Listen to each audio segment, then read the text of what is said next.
Yeah, we don't do any like crazy hard open yet stuff or anything like that because we have yet to kind of really figure out what that flow is. We'll do it in post.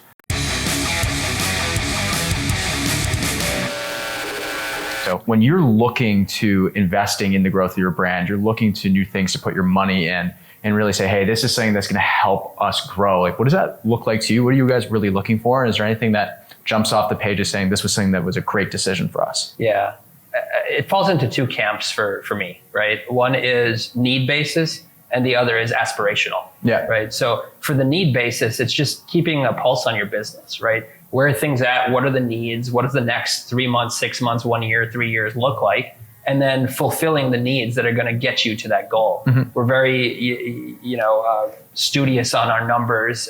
We're very regular with our meetings, and those meetings serve not to just have meetings for the sake of meetings, but to get actionable insights of how the business is performing according to the goals that we set forth for that period of time, whether it is, again, quarterly or annually. And so that needs-based fulfillment is really like, hey, what do we need in order to get to this goal? Yes. And is that even the real goal, right? Whether it's opening another store or increasing revenue or, enhancing bottom line, reducing expenses.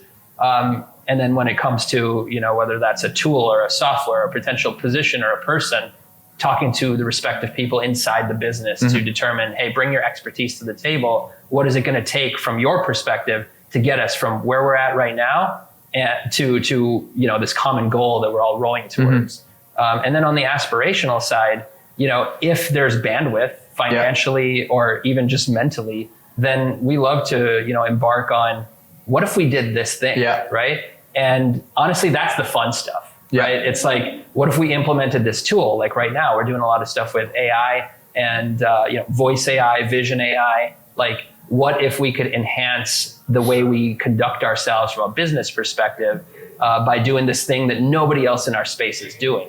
That stuff is cool, not just because you're doing something unique, it's different than the day-to-day, but also because you get to tell this story. And so much of what we do is storytelling. Yeah. Right? And being able to tell that story of, oh, well, we're not just a pizza place. We're actually like this data warehouse that's doing all this cool stuff behind the scenes. It becomes this like narrative that not only defines the way that you approach business, but also the way that you think inside of your business and the way that you inspire others inside of that business too.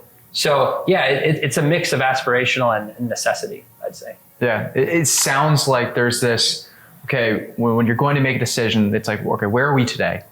Where do I want to be in the future? What is that current state versus future state?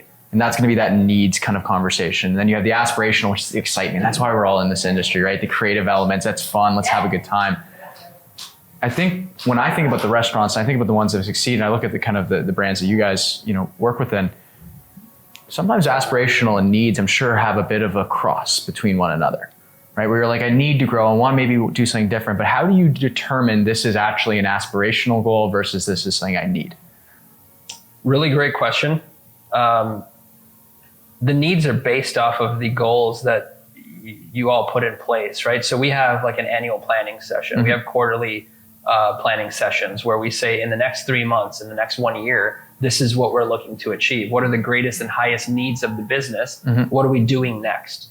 And that dictates the necessity. The aspirational, it's kind of like if we didn't do it, we would still, we wouldn't be in danger of not hitting those, tangible goals. But that isn't to say you can't do both at the same time. Antonio is like, from my perspective, we've known each other for 20 years, right? Like he's king of like, in a good way, like random ideas. Like, right, what if we did this? Especially when it comes to like product and experience, right? And then it really takes, the duality of us to say, okay, he's got this vision, he's got this idea, and it's a massive, perhaps scaled idea. What does that look like in terms of pieces and steps that will get us there? How much does it cost? That analysis then flows through my side of things. So I would say that we work together very well to set what those goals are and then make sure that it's fun in that we're doing aspirational stuff. But that we're not, overburdening the business with like a bunch of stuff that isn't contributing to getting the goals met. Well, that's really interesting to me. It reminds me of something that I was taught. I had a GM when I worked in the restaurant industry, a guy named Zach Wu, best bar manager I've ever had in my life. This guy was unbelievable. He's listening to this. Zach, you're the man. But he would always talk about the mandatory minimum guest experience, right? Like, hey, we're going to be slammed. Things are going to be crazy. You're not going to be able to give someone like the same level of guest experience if there is, 300 people in this room as there would be if there's 30, right? But we instilled this idea of mandatory minimums, and those were like the needs. The drink had to be made the same way, right? We had to be, cleaning the table. We had to be providing nice glassware. We had to have these minimum standard. But the nice part for us was we had this minimum standard that gave us the freedom to get creative when it wasn't crazy. And it sounds like to me, with someone like yourself who might have the great ideas and be super excited, if we're hitting our mandatory minimums, what we need, it gives you the freedom to maybe get creative and go outside the box. Do you find like that could be the case for you guys? Yeah, definitely. Like Shaz said, I come up with so many ideas, and as you grow, those ideas become more difficult to execute. Yeah. So this guy's the master of figuring out how to execute all those ideas and what platforms and softwares and stuff to execute on those.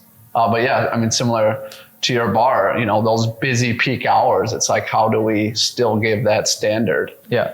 And we're always looking at ways to improve that, right? Yeah. Whether it be training platforms to give the in-house people better tools to execute on that and things, little things. It's a lot of little things, especially with food, right? Because you can mess up quality by trying to be like, all right, I got to get this order out fast. But you always train your guys like, people are willing to wait 5 to 10 extra minutes to get the pizza that they ordered, right? Yeah. To the quality when it's those off-peak hours where everything's perfect, right?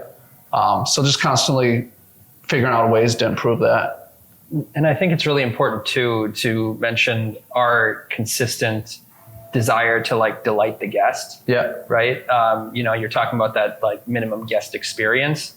Like if we go out of our way to delight them on an average usual basis, then enough people who we call customers are not only going to return on account of that, but also are going to experience that. And so when we do have those moments where we're getting crushed and we're just not able to perform to that level and we're not hitting our excellence that we aim for, then people will give us more grace too. Yeah. Because I mean, none of us are strangers to the fact that like some guests can be like, really overwhelming with their needs. Yeah. The standards that they set for us. Well, we seek to set those standards for ourselves, so that they're reminded of who we are and where we aim for, rather than being met with moment of disappointment, perhaps at our worst moments, and being judged by those.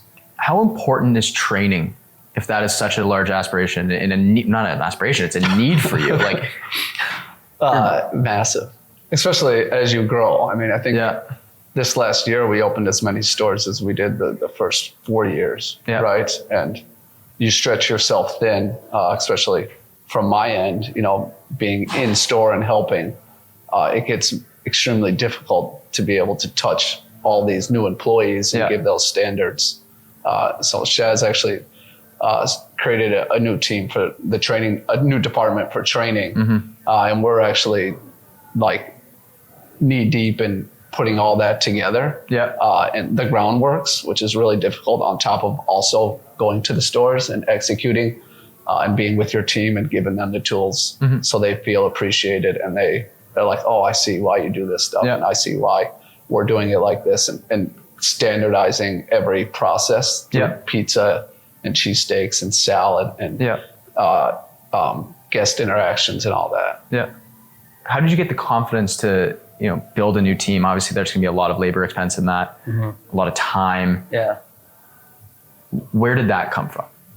Honestly, it came from understanding that as we're growing, right, we're talking about goals, right? Well, what are our goals? The things that you financially committed to and the things that you want to do. And part of growth, when you don't know what else to do and your product is good and your experience is good, is do more of it. So open more locations, right? Well, when you open more locations, depending on the time frame in which you do it, and some of that is like well, not some, it's all highly contingent on permitting and construction and whatnot, right? So not everything falls in the timeline that you want. And sometimes things stack on top of each other. Right now, actively at this moment, we've got 5 locations under construction at once. Yeah. That's a tall task. And so being that you see what the next 3 months, 6 months, 9 months, I keep talking about these timeframes and how important they are, because we have to pick, you know, a fixed point in time and say, where are we supposed to be? Where are we at? Where are we supposed to be now? Where are we at?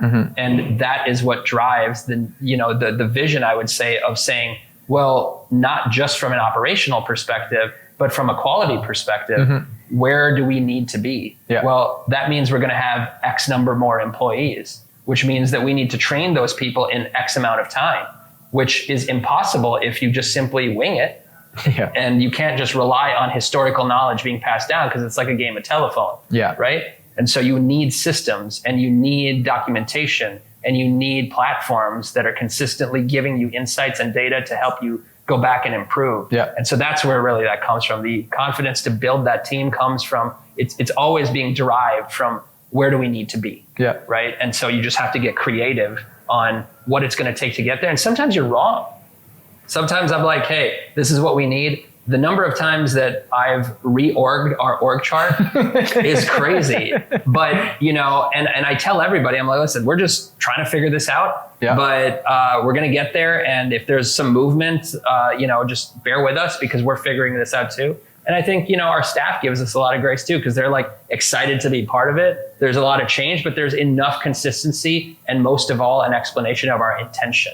They know we're not just doing random things. It's like the things that appear random are actually quite methodical. You're doing it. You tried it. Here are the measuring points. It didn't work. Back to the drawing board. Over and over until you get it perfect. I mean, I think that's a great reflection of my experience in the restaurant industry, where I don't think people expect perfection, but they expect you to give it your all. The pursuit of perfection.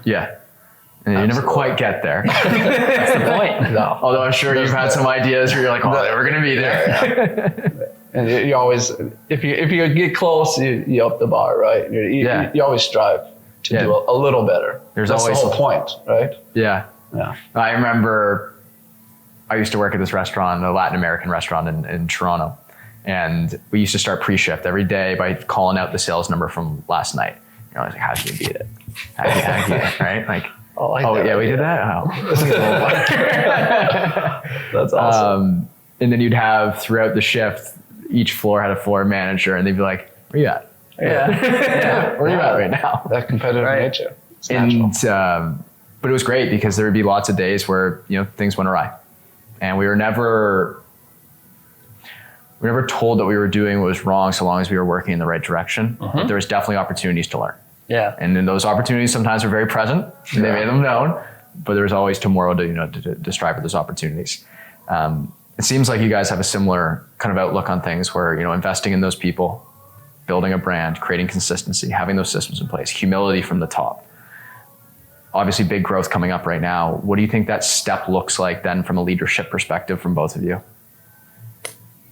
For me, it's constant, never-ending investment, right? There's no pinnacle that I perceive we get to, no matter what it looks like, where it's just like, we did it, guys, we're done, right?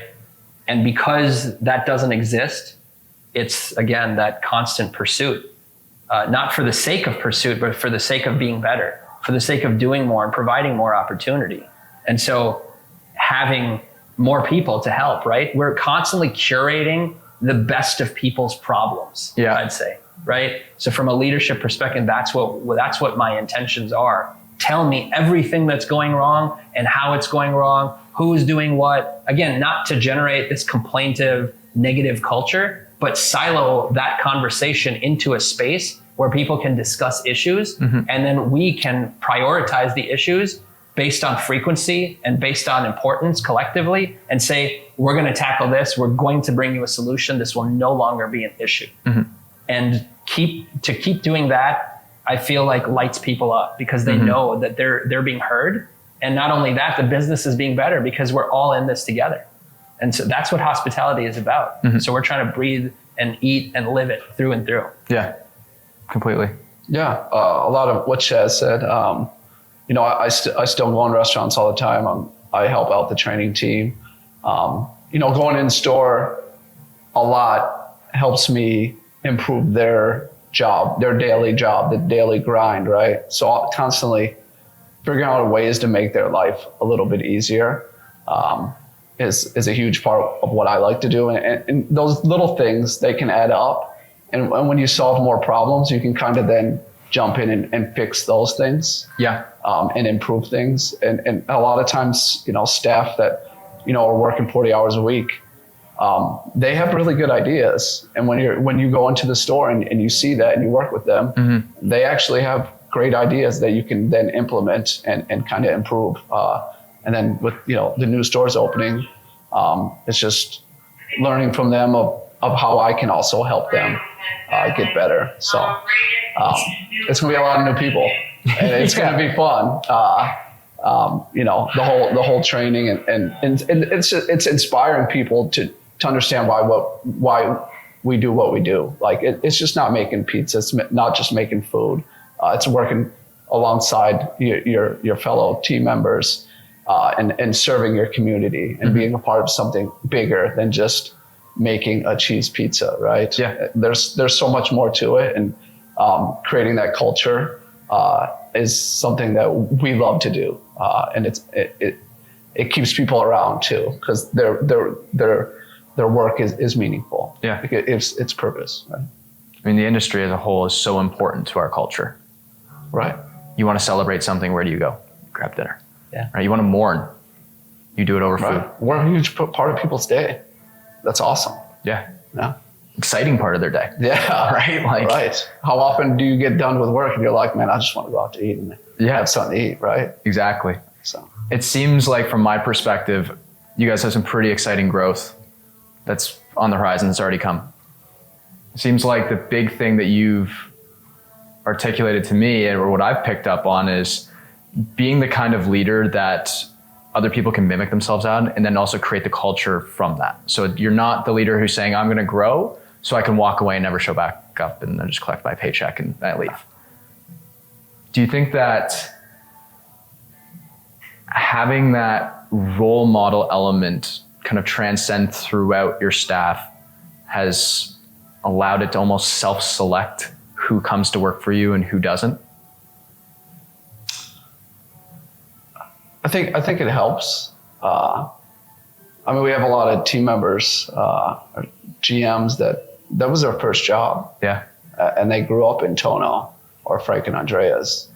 And then they are a great example for new team members. I always share that, like, you should be training your replacement. Mm-hmm. You should be telling them why are you here? Mm-hmm. Tell your story too.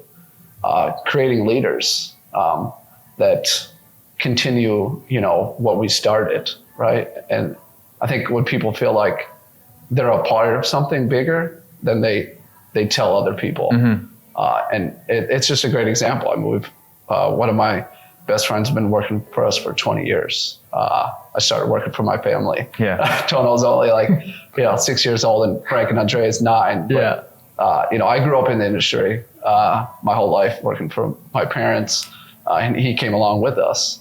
And those examples, those are like shining examples of I can build something here and have purpose again, mm-hmm. With my work and my life.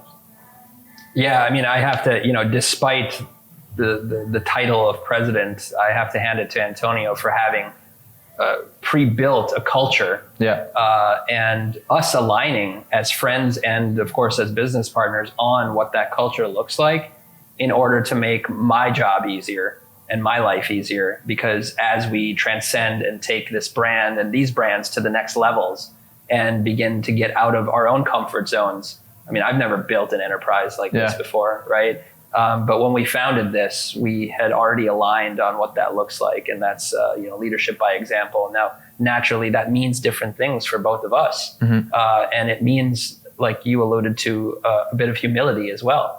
For myself, the humility of recognizing that my skills aren't in particularly the kitchen environment. Mm-hmm. They're in systems and in designing an organization and the culture and the business that supports that. And for him, not to speak for him, but having known him this long, it's in building people and culture and also showing them by example and making damn good food. And so collectively, we bring that together, and it is absolutely to a T, lead by example, right? You either get with it or you get lost. Oh, I love it. Well, guys, thank you so much for coming down and sitting with us today. Obviously we're telling these stories of different restaurateurs. I think the biggest thing that you guys seem to be investing in right now is that culture, and having that culture transcend through your growth so that that's not lost. Is there anyone else that you can think of that you think that we should sit down and speak with them and help them share their story? I think there's a lot of single unit operators out there, and I pick them. And I don't have anyone in particular in mind. Perhaps Antonio does, but I would focus on single unit operators because they're doing something that a lot of scaled brands that have existed for a very long time aren't necessarily doing it. They're figuring it out, right? It's not like, hey, this is the way we do things. This is the way it's been. Plug yourself in. And that's what erodes that culture, it erodes that innovation, right?